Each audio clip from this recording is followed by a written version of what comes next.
Okay, so today is Wednesday, May 21st, 2025. This is going to be a relatively short update. I want to talk specifically about Bitcoin. We've talked about Bitcoin in the past and the importance of Bitcoin being cooperative to the extent companies like Bitfarms, TeraWolf, or really any publicly traded Bitcoin mining company, if you still want to call them that, right? It's going to be really important for those companies to really at least have, I think, at least say 6 months of some really good hash prices. I'm going to define really good hash prices as starting at about 10 cents a terahash. Now, there could be some debate as to whether or not, hey, could it be more than that? Sure, of course, why not, right? But I think at a bare minimum, 10 cents a terahash is a really nice entry point. And I'm going to explain why I think that's so important and what it's going to take from a Bitcoin pricing perspective and from a network hashing perspective for us to reach that sort of like holy grail number, which is going to enable Bitfarms and really a lot of the other companies in the space to make some very, very lucrative, useful revenue. Okay. Now, if you're brand new to Bitcoin, right, and you're like, hey man, I don't even know what you're talking about. I just see the price of Bitcoin, and if it goes up, that's a good thing. Okay, and you're right. That is a good thing if you own Bitcoin. Now, for Bitcoin mining companies or companies that have exposure to the Bitcoin mining process, in really simple terms, they actually profit from something that we're going to call just hash prices. It's a computation that I'm not going to go into right now that basically takes into consideration the price of Bitcoin. That's a really big deal. Something called the network hash rate, which is sort of beyond the scope of what we're going to talk about today. It takes into consideration the block rewards for the Bitcoin network. Again, something we're not going to really get into, as well as a couple other ththings there. And, you kind of combine all those numbers and you get something called a hash price. Now, the reason why there's a bit of a disconnect between, hey, well, if the price of Bitcoin's going up, hey, wouldn't that be great news for Bitcoin mining companies? Well, yes, but if the network hash rate is also going up, it means that the profitability of mining one Bitcoin can potentially stay the same or even go backwards. Let me give you an example of why I think we need Bitcoin to just get up to $200,000 a coin relatively quickly, assuming then that the network hash rate stays around 900 exahash, okay? Under a scenario like that, hash prices would be about 10 cents a terahash.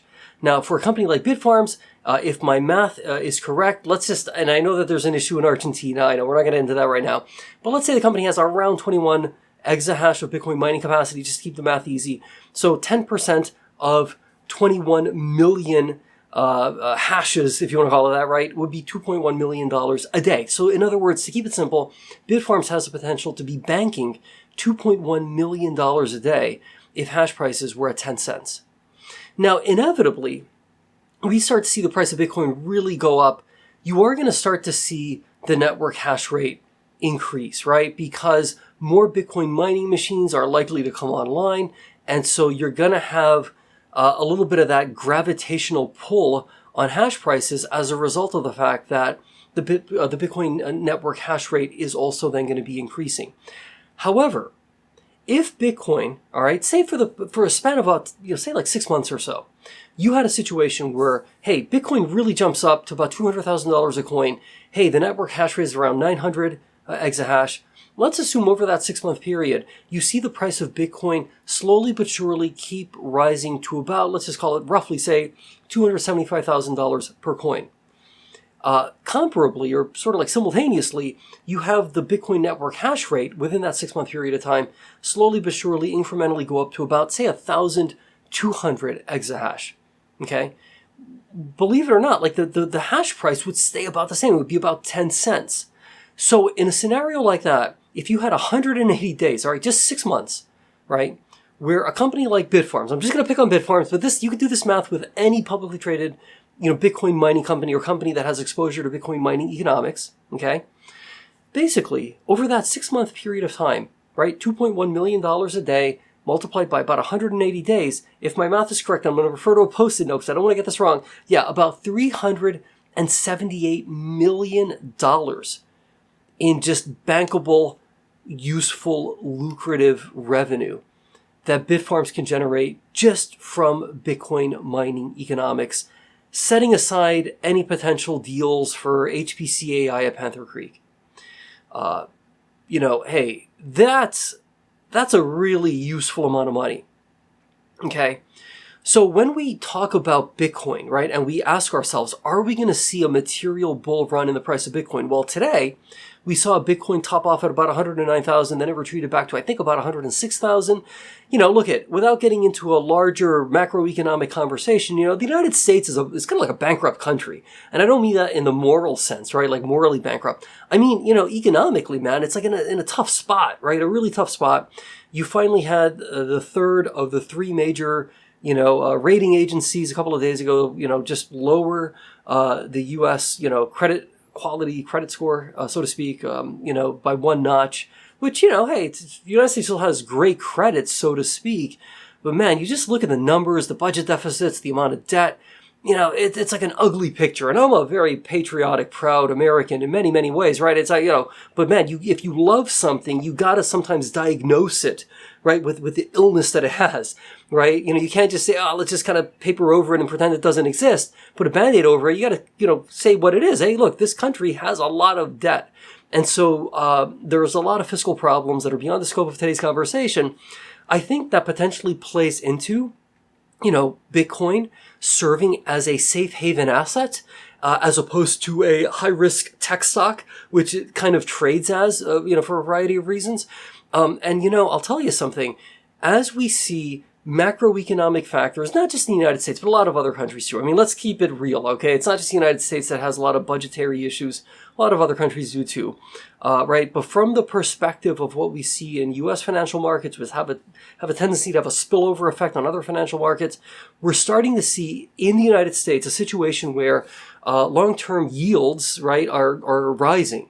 So the cost to, in simple terms, the cost to service debt is going up, even though the Federal Reserve here in the United States has been attempting, one could argue for political purposes, they kind of lowered rates twice before the election. Now they're not lowering rates. But hey, regardless of what they're doing, right, it seems like the opposite's happening. Long-term rates are going higher. So what's going to maybe happen? Maybe quantitative easing. Maybe the Fed has to go into the bond market, which is experiencing a lot of selling, and go in there and start buying bonds. Now listen, that to me is just, it's like a messed up situation. Right now, the Fed is attempting to lighten their balance sheet. I think they have like $7-8 trillion of, debt, bonds that they've purchased, right?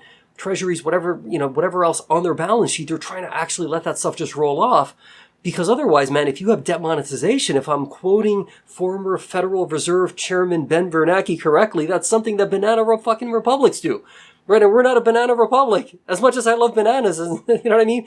And so, hey, if that is true, that what former Federal, Reserve Chairman Ben Bernanke said, right, if that's true, that, hey, the United States is not attempting to monetize debt, well, then an argument could be made that, hey, if the Fed just lets all this debt roll off their balance sheet and they never engage in quantitative easing, and we still see these long-term, yields continue to rise, man, that just spells a lot of trouble for, the U.S. government, which has a lot of short-term debt that needs to be rolled over. Borrowing costs go up. Already the cost to service the debt's like $1 trillion a year. That's mind-blowing to me.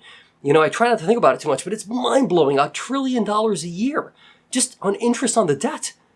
I mean, that's staggering. That's staggering. That's like, dude, the end is near kind of staggering, or at least that's how it feels. Now, the good news is, because we're not trying to be alarmist here, the good news is there are a lot of other countries and examples of situations where you can have tremendous debt, right, staggering imbalances, and things just kind of keep on going on the way they've always gone on. I'd be shocked if that's the case here in the context of the US dollar not losing some, if not a lot of its value, right? I don't know that you can have a really strong dollar, massive budget deficits, soaring debt, insane amounts of, debt interest payments. I don't know how the mechanics of that work, right? I'm not on the Fed. I'm not an economist, but I think that there's a lot of fertile soil here for Bitcoin, right? Which is what we're talking about, for Bitcoin to potentially do really, really well. I know gold's going to do really well. And people sometimes kind of say to me, hey man, why are you into gold? Why do you talk about gold on X sometimes? Well, it's because it's something. It's a commodity that, hey, a lot of central banks buy it. And, look, having exposure to gold has been quite lucrative for me, right? Through some of the gold mining companies and different kind of avenues that I've pursued in that regard. But the reality is Bitcoin really should, from my perspective, Bitcoin really should be something that equally, right, is able to do well in an environment where all of these macroeconomic factors are just, giving us, I think, a bit of a gift. In the meantime, there's going to be a lot of volatility. But listen, if we can see in the next 6 months, right, say 6, 7 months, 8 months, right, here in 2025, this is the time we're supposed to ideally have a bull run in the price of Bitcoin. Hey, if we can just kind of get to 200,000 fairly quickly, and if we can kind of hover there, while at the same time the network hash rate kind of hangs out around 900 exahash, all right, and the market starts to sort of think about, wow, okay, wait, do we want to kind of try to raise money to put more Bitcoin mining machines into not circulation, but, sort of like into, I'm losing my train of thought here. Do we want to buy a bunch of Bitcoin mining machines, plug them in and have them start mining Bitcoin basically, right? To try to take advantage of what's going on with the price of Bitcoin. But there's a lead time to that. That's not an automatic process. You may have some miners that are currently offline because maybe it's not as economical to mine. They may come back online pretty quickly. But we could realistically, I don't think this is that outlandish, we could realistically have a period of time in which the price of Bitcoin is just right. The network hash rate is just right. We've got 10 cent per terahash hash prices, and we can really start to make, and by we, I mean just the whole industry, Bitfarms included, we can really start to make a bunch of money. And yes, if the price of Bitcoin keeps on going up little by little by little, maybe about 270 to 275,000, and the network hash rate inevitably kind of creeps up as well, maybe 1,200 exahash, hey, we're still at that amazingly nice 10 cents, per terahash hash price. I'm hopeful. I'm very hopeful. I'm very positive. I'm very optimistic. I'm optimistic not just for the price of Bitcoin, but for the fact that the network hash rate might stay quasi-stable. I'm not optimistic about some of the macroeconomic things we talked about. It's very daunting. It's very kind of overwhelming to think about. I want to see the United States of America do well. I want to see global economies do well. I think I want to see all of us as human beings leading happy, productive, healthy, good lives with good economies, with, safe neighborhoods and all that other good stuff, right? Nobody necessarily is rooting for or hoping for bad outcomes. But until our elected representatives really start to kind of grapple with this, and it's awkward, it's uncomfortable, it's uncomfortable to talk about, right? I can't even imagine if I were an elected Congress person to say, hey, I got to go back to my constituents and say, I got to raise taxes, I got to cut social programs. Dude, these are really rough, ugly things to have to think about, right? But at the end of the day, we need to figure out how to make an economy work, really work, right? Not a phony economy, right? That's just kind of like propped up by artificial stimulus. We at some point need to be able to walk with our own 2 feet and not be on crutches, right? Economic crutches provided by the Fed or other market mechanisms. Regardless, I think Bitcoin can thrive. I'm hopeful Bitcoin can thrive. I think we all have to start just getting really positive and committed to the idea that if Bitcoin's going to thrive, it's going to thrive now, in the next 6 months or so. We got to start seeing that happen, okay? We really got to start seeing that happen. And the results and the rewards for that happening are staggering. Okay, my friend, let's stay positive, let's be great, and we'll see each other again very, very soon.